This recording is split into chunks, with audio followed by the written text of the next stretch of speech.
trying to see ahead to the other side of pandemic times, the ones that we're living in, something to evoke a welcome back.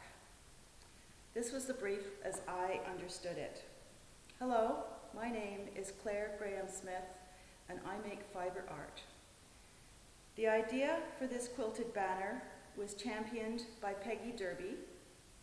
The conversation began on my front lawn under a clothesline of my quilts that I'd hung up early on in the pandemic.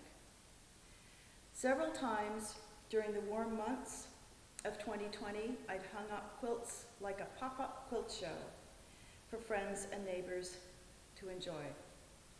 I was entertaining myself as much as anyone. It seemed the least I could do. Spread some joy? Maybe. Peggy turned up on such an occasion.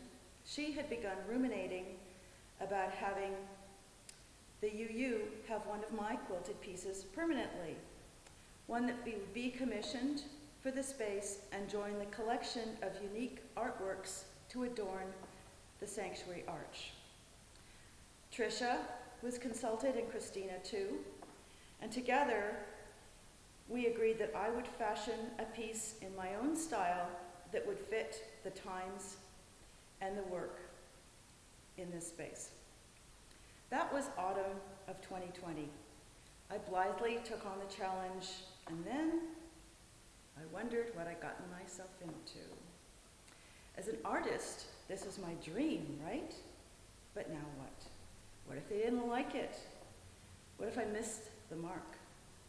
What if I couldn't figure out how to get started? All true. Little sketches sat around gathering dust. Nothing really came together in my head for a long time. Now what? Should I back out? Return the retainer? I started rummaging through fabric and picked out a palette. Sometimes choosing fabric is grounding. Not too many. I need parameters. Not all make the cuts in the end. I began setting up the rules for the quilt.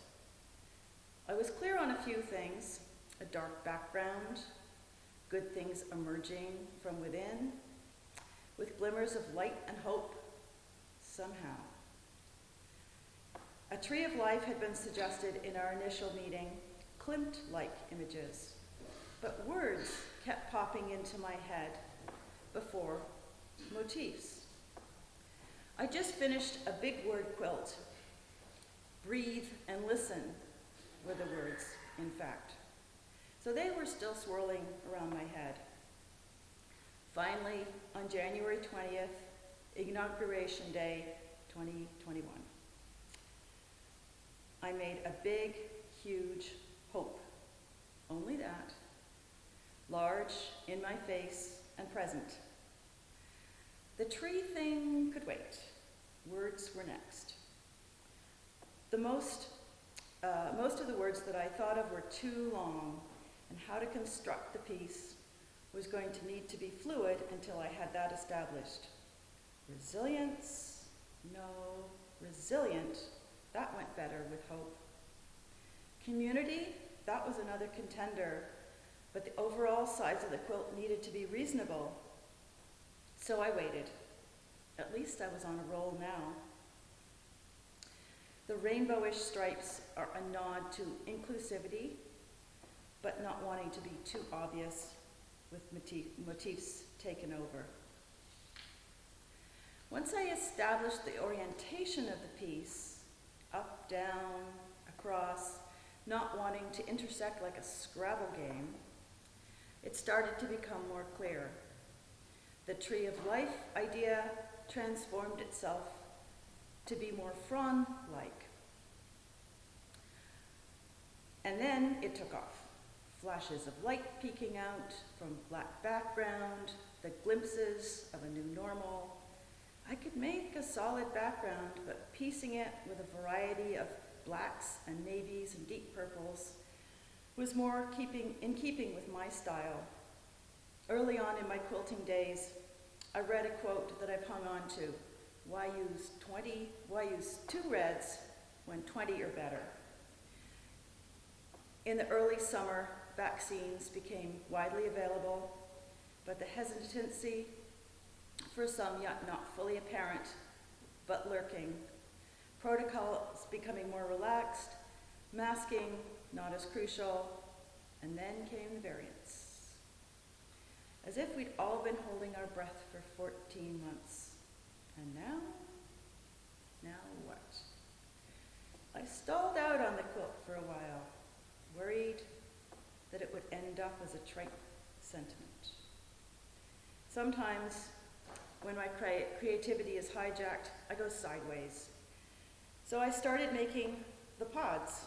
Not sure what they were at first, but I wanted to make complete small quilts.